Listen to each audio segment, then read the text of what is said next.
Throughout history, there have been countless unexplainable stories, events, and moments captured on audio. These horrifying tapes were archived, never to be heard again. Until now. These are the tapes of trepidation.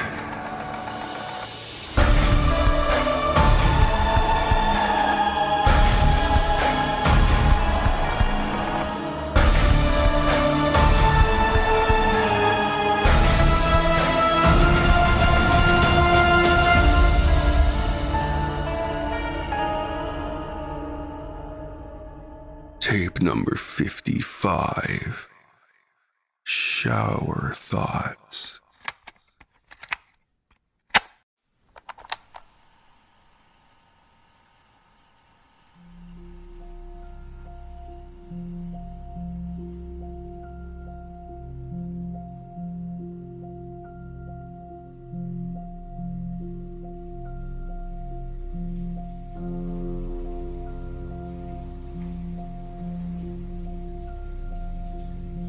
I open my eyes. Blinding yellow lights. Soft hum of water. Porcelain tiles. White with the purity of this room. The showerhead faces my nude body. Prone in the tub. It rushes from the metallic outlet. Flowing, cascading, diving. I feel the tantalizing sensation of heat rushing over me. The droplets permeate my skin. The warmth encasing me. It's marvelous. The flesh is a vessel for warmth. A capsule. And I am oversaturated. Warmth numbs me from head to toe. The individual spits of water coating my epidermis. I don't believe I've ever been more serene. The pleasant feeling of the water caressing my stomach, trickling down and off of the surface, only to accumulate in a pool of heat at the base of my upturned feet. I do this often. It creates an unrivaled sense of clarity. The water is a respite. The pouring liquid enters my head, covering my scalp with organizing waves. I feel the mishmash conglomeration of my thoughts untangle, wriggling in place as they stand in neat little lines. My train of thought once again back on track. More and more disjointed thoughts become decipherable. I can finally hear myself think. I begin to form the knowledge I need to assess my situation once again.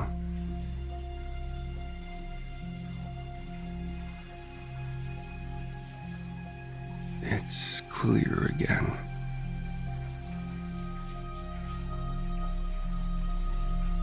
Beyond the whitewashed walls of my bathroom, through the dark wooden door, there are things. Things that must be ignored. Things that must be kept at bay. They come in all shapes and sizes. Around me at almost every point in the day. When I walk to the store, all I see are them, moving their carts around, walking, going about their business. I watch them. I fear them. They are nightmarish creatures, twisted and contorted, bodies moving in erratic ways, shifting and shambling. I am terrified to go out, but I must. I have to eat.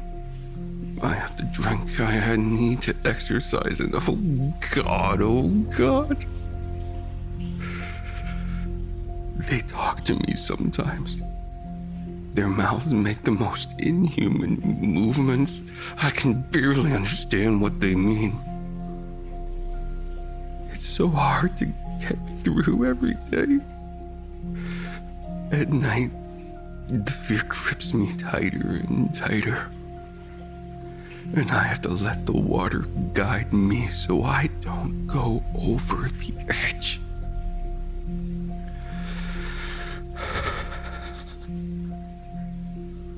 I want to know where the people went.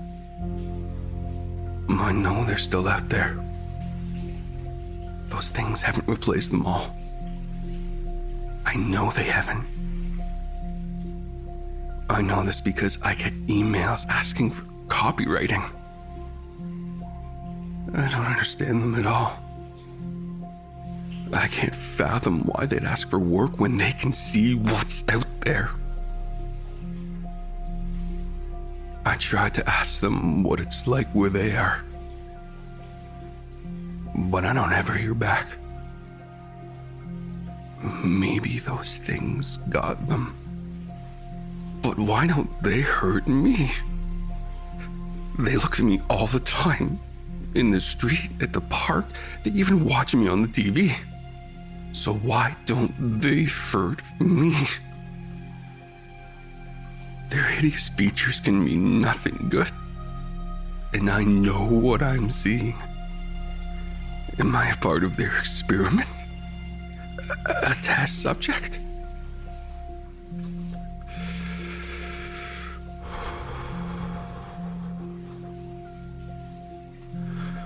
The only thing that keeps me sane is the water. The soothing, grounding warmth that saves me from terror every day. It makes everything so clear, so tranquil. I'm lucky I can work from home. All right, go crazy. People from before it all changed might call me a hermit. But I don't care. I can't trust anyone.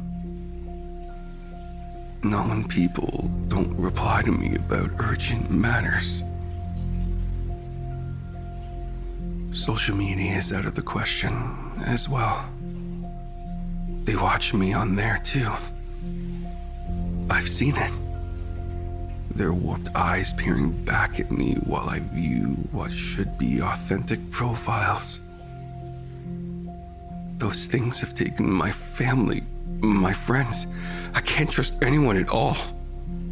Not like this. Sandra Marshall, under that sickly, distorted picture that cruelly mocks me with its gaze, is a lie. A terrible, devastating lie. The only people I talk to are clients of mine, and I never see them in person. Even if they are whatever I'm seeing, I need money. They don't attack me. Not yet.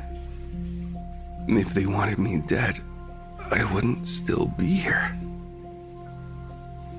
They must enjoy torturing me. I can barely sleep anymore. I see them in my dreams. So I keep a knife by my bed. The paranoia of what might happen the next day makes me exhausted.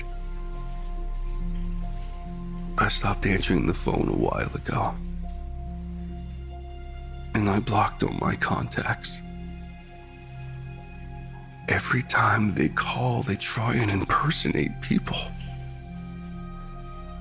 They tell me that they're my mother, and that I should tell her where I'm living now, and that everyone is worried about me. They'd send the police if they were really who they said they were. I think the police are compromised anyway. As if I'd believe that. My mother was taken, and I'm not stupid. But I bet they already know. I bet they just want me to cower in fear again and again. Perhaps they don't know. And if they don't know, I'm safe. At least while I stay in the house and don't tell them. No one will knock on my door anytime soon. Hold on. No. The water has stopped. I scrambled to my feet, careful not to slip out of the tub, water dripping from my still naked body, my gaunt, thin frame showing the damage these things have done to me. My hands clasp around the cold metal doorknob, swinging it open. My apartment is musty. I cannot be expected to maintain it while this crisis is happening. It's only been 3 months. And already my walls are starting to mold. Oh God, why me? I checked the various valves and pumps in the adjacent room to the bathroom, my hands trembling, desperately wanting this to be a quick fix. The boiler isn't working. Was I really using it that much? No. God. That's it. I have nothing. No one to trust. No one to help me. I need a plumber. Anyone. God, please. It can't be broken. Please. The water is all that I have left. God. I sink to my knees. I can't function without it. It's a sensory withdrawal. My escape from this harrowing reality. Now it's gone. It's gone for good. I can't hire a plumber. That'd be suicide. Inviting one of them into my home.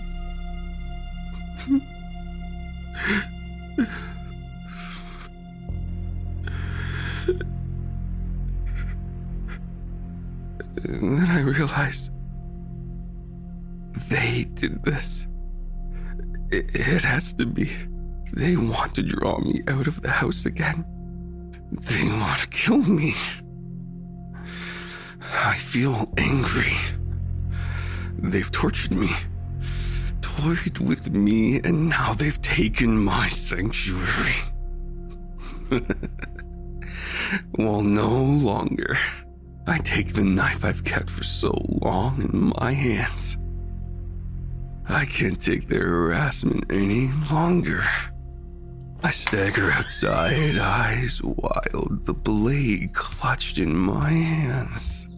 I gaze around furiously, murderous intent burning inside of me. I'm not taking this any longer. The pain is too much to bear. I've reached the limit of what I can cope with.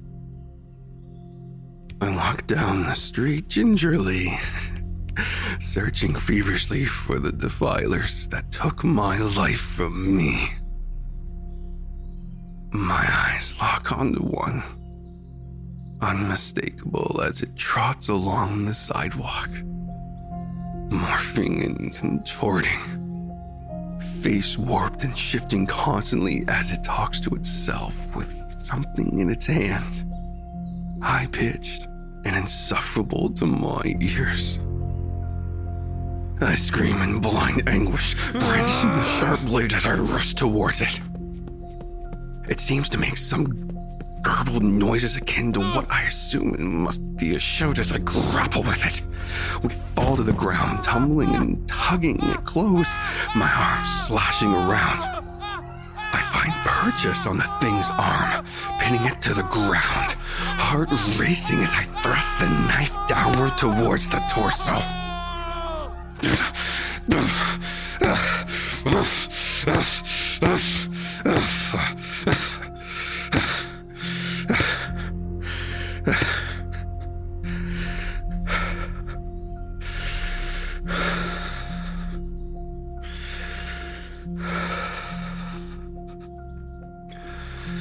I breathe heavily.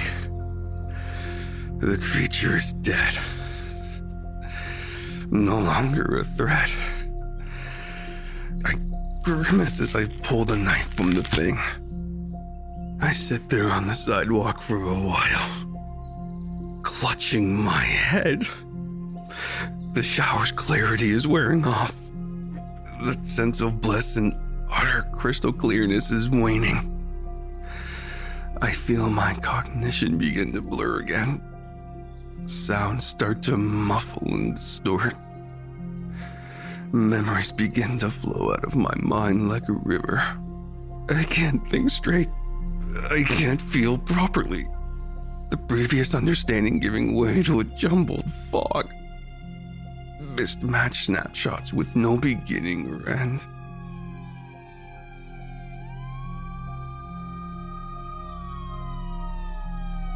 It's no use. I can vaguely feel myself being hauled to my feet after the knife is ripped from my grasp. Two things in uniform begin talking to me, making that horrible noise. Their mouths becoming that malformed mess they all have. God, just make it stop. I begin to fade as I'm pinned to the side of the car. The two things tightening handcuffs behind my back. I don't even struggle because I'm too worn down. The disjointed thoughts in my head are too much to handle anymore. But as I catch a glimpse of my captors in the rearview mirror of the vehicle, my heart stops. There, staring back at me, are not two deformed, misshapen faces full of malice. There are three.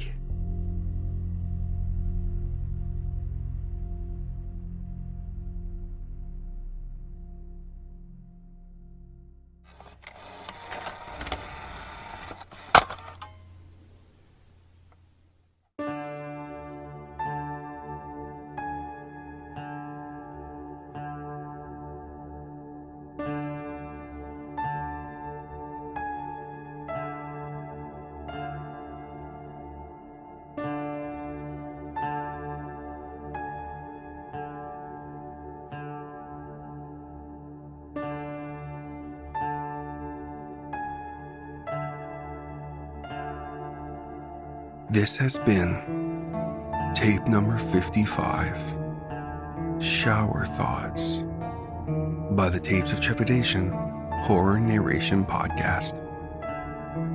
Shower Thoughts was written by ZugZuwang and was originally posted on the Creepypasta wiki.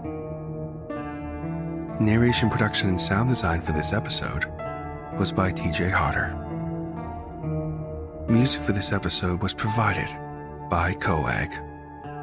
Any additional credits for this episode can be found in the show notes. The Tapes of Trepidation theme was written by the incredible J.M. Scherf.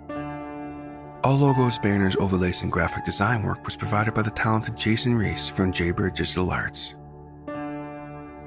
If you have a story you would like to submit or a question regarding the show, please contact us at tapesoftrepidation@gmail.com. Support the show by subscribing and leaving a rating on Spotify, Apple Podcasts, your favorite podcatcher, or like and subscribe on YouTube. Be sure to tell your friends. Word of mouth is extremely helpful. to a podcast like this one. And check us out on social media through the link tree in the show notes. We have Facebook, Instagram, and Discord. I say it all the time, but if you listen to this podcast and you are not on the Tapes of Trepidation Discord, you are definitely missing out on part of the experience.